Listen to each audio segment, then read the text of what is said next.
किसी भी organic compound का अगर हमें रेजोनेटिंग स्ट्रक्चर बनाना है तो उसके लिए हमें 2 स्टेप प्रोसेस जो है वो फॉलो करना पड़ता है। क्या-क्या है 2 स्टेप प्रोसेस? जो पहला स्टेप है उसमें हम पता करते हैं कि क्या यहाँ पे कंजुगेशन पॉसिबल है या नहीं है। पहला स्टेप क्या है? उसमें हम पता करते हैं कि क्या यहाँ पे कंजुगेशन पॉसिबल है या नहीं है। कैसे पता करेंगे? ये सेट ऑफ रूल्स हमने यहाँ पे लिख रखा है। इसकी मदद से हम पता कर लेंगे। दूसरा जो स्टेप है उसमें हम ये सेट ऑफ रूल्स की मदद से उसके कंजुगेटिंग स्ट्रक्चर्स बना लेंगे। ठीक है, पहला जो रूल है वो अप्लाई करते हैं इसपे। तो रूल क्या कहता है कि डबल बॉन्ड कंजुगेशन में हो डबल बॉन्ड के। कंजुगेशन का क्या मतलब होता है? कंजुगेशन का मतलब होता है अल्टरनेट पोजीशन। ठीक है, हमने लास्ट के कई लेक्चर्स में कंजुगेशन के बारे में डिटेल में बात करी है। क्योंकि मैं यहाँ पे थोड़ा-सा टच देता हूँ कि डबल बॉन्ड कंजुगेशन में प्रेजेंट होना चाहिए। कंजुगेशन का मतलब होता है अल्टरनेट पोजीशन, तो alternate position to double bond. तो यहाँ पे हम बोलेंगे ठीक है ये डबल बॉन्ड है। हाँ, यहाँ पे एक अल्टरनेट का मतलब होता है एक छोड़ के एक, राइट? तो इसको हमने कंसीडर नहीं किया, यहाँ पे कुछ है ही नहीं। और अगर वो नहीं है तो हम बोलेंगे कि यहाँ पे कंजुगेशन नहीं है। दूसरा जो हमारा रूल है यहाँ पे कहता है कि डबल बॉन्ड लोन पेयर के साथ या लोन पेयर डबल बॉन्ड के साथ, बोथ इज फाइन। हम बोल देंगे डबल बॉन्ड यहाँ पे है, बीच में एक गैप होना चाहिए कंजुगेशन के लिए, एक अल्टरनेट पोजीशन होना चाहिए, तो यहाँ पे एक गैप है और यहाँ पे हमें लोन पेयर दिख गया, तो हम बोलेंगे हाँ ये जो रूल है ना उसकी मदद से हम ये बोल सकते हैं कि ये दोनों जो लोग हैं, ये डबल बॉन्ड और ये जो लोन पेयर, ये कंजुगेशन में प्रेजेंट है। और अगर ये प्रेजेंट है इसका मतलब इसमें रेजोनेंस पॉसिबल है, और अगर रेजोनेंस पॉसिबल है तो इस रूल की मदद से हम क्या करेंगे, कंजुगेटिंग स्ट्रक्चर बना लेंगे। तो ठीक है यार, हम क्या करते हैं, ये रूल पढ़ने की कोशिश करते हैं। तो रूल क्या कहता है कि लोन पेयर, अब देखो यहाँ पे जो है ना, क्योंकि लोन पेयर और डबल बॉन्ड कंजुगेशन में है तो हम बोलेंगे कि ठीक है रूल नंबर 2 हम यूज करते हैं कि लोन पेयर और negative charge to pi bond. क्या मतलब है इसका, कि जब भी ऐसा कंजुगेशन में होता है ना तो जो लोन पेयर होता है वो पाई बॉन्ड की तरफ शिफ्ट होना चाहता है।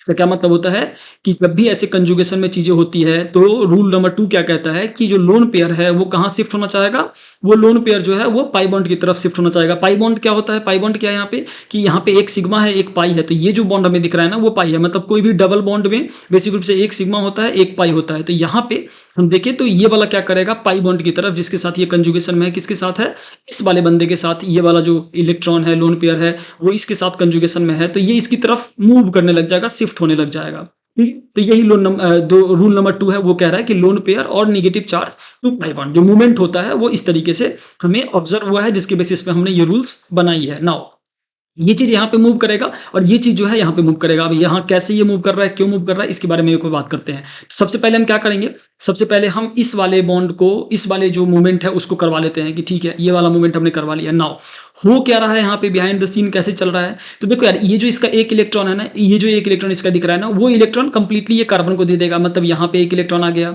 और इसका जो ये वाला एक इलेक्ट्रॉन दिख रहा है ना, ये दूसरा वाला जो इलेक्ट्रॉन है ये वाला, वो ये वाला रहा, और ये दोनों आपस में बॉन्ड बना लिए। अब बोलोगे कि यार ऑक्सीजन है, एक अपना इलेक्ट्रॉन दे दिया है, तो क्या इस पे कोई पॉजिटिव चार्ज वगैरह नहीं आएगा क्या? हाँ ऑफ कोर्स, आपने सही पकड़ा है, इस पे एक पॉजिटिव चार्ज आ जाएगा। क्यों? क्योंकि अपना एक इलेक्ट्रॉन लूज किया है, और इलेक्ट्रॉन अगर लूज होता है, एक इलेक्ट्रॉन का मतलब एक पॉजिटिव चार्ज, एक इलेक्ट्रॉन का मतलब अगर लूज हुआ है तो गेन हुआ तो एक नेगेटिव चार्ज। तो यहाँ पे एक इलेक्ट्रॉन जो है ना वो कहीं ना कहीं कार्बन को शिफ्ट कर दिया इसने, और क्योंकि एक इलेक्ट्रॉन इसने कार्बन को शिफ्ट कर दिया, दे दिया है, तो यहाँ पे हमें देखने को मिलेगा कि इस तरीके से एक बॉन्ड जो है वो बन के आ गया है। नाउ अब क्या होगा यहाँ पे, बेसिक रूप से हम देखें तो ये जो कार्बन है ना, और कार्बन की जो टेंडेंसी होती है, ये हम जानते हैं कि कार्बन जो है मैक्सिमम 4 ही बॉन्ड बना पाता है, उससे ज्यादा बॉन्ड नहीं बना पाएगा, क्योंकि इसके वैलेंस शेल में 4 ही इलेक्ट्रॉन है और इसके ऑर्बिटल जो है वो खाली नहीं है। अब क्यों इसके ऑर्बिटल खाली नहीं है, इसके बारे में हम बॉन्डिंग में बात करते हैं। अभी हम ये समझे कि 4 ही बॉन्ड बना पाता है, इतना अगर आप समझ पाओगे, सीख पाओगे, ध्यान में रख पाओगे, तो it's better, I mean it's more than enough, इस वाले जो कंसेप्ट हम बात कर रहे हैं इसको समझने के लिए। ठीक है, तो यहाँ पे अगर देखेंगे तो 4 1 2 3 4 4 ही बॉन्ड ये बना के रखा हुआ है, 4 ही बॉन्ड यहाँ पे हमें दिख रहा है। सिमिलरली जो कार्बन है, हम जैसे अभी हमने बोला कि 4 ही बॉन्ड बना पाता है, इसमें अगर हम देखें तो 1 2 3 और 4 4 तो हो गया। तो क्या हम एक और डबल बॉन्ड यहाँ पे बना, ये वाला डबल बॉन्ड नहीं, हम नहीं बना सकते। क्यों? क्योंकि कार्बन के पास एक कंस्ट्रेंट है 4 ही बॉन्ड बनाने का, और क्योंकि कार्बन के पास ये कंस्ट्रेंट है तो कार्बन बोलेगा कि ठीक है ना यार, ये जो इलेक्ट्रॉन है ना ये सामने वाले को दे देते हैं ना, क्या दिक्कत है।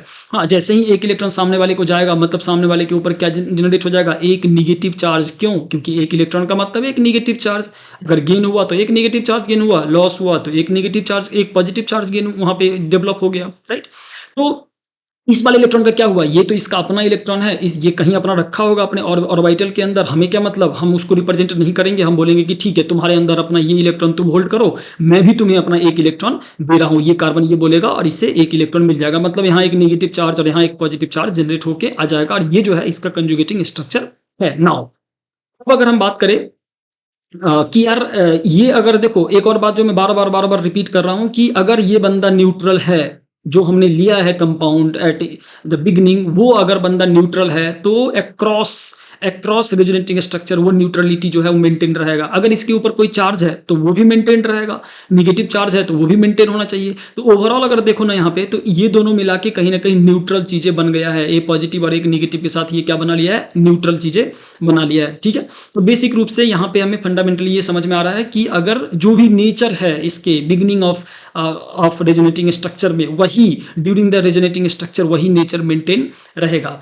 देखो यार अब हम क्या करेंगे, अब हम कोशिश करेंगे कि क्या इससे आगे और कोई रेजोनेटिंग स्ट्रक्चर पॉसिबल है। इसके लिए हम क्या करेंगे, रेजोनेंस की पॉसिबिलिटीज को देखेंगे। कैसे देखते हैं, हम बोलेंगे कि नेगेटिव चार्ज है, बीच में गैप है और एक डबल बॉन्ड या ट्रिपल बॉन्ड है तो बात बात बराबर है। हमें पाई बॉन्ड चाहिए, हमें पाई इलेक्ट्रॉन चाहिए।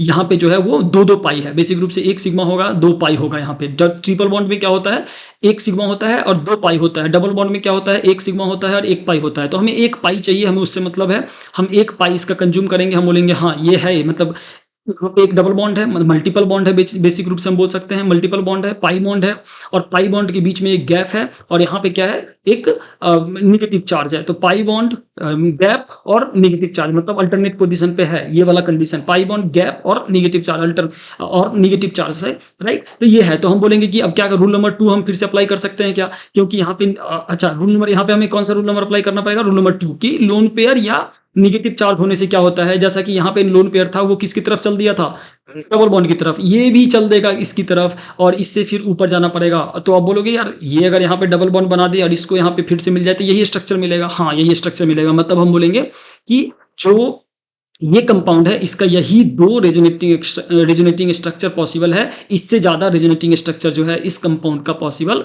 नहीं है। ठीक है यार, क्विकली हम दूसरा क्वेश्चन देख लेते हैं यार।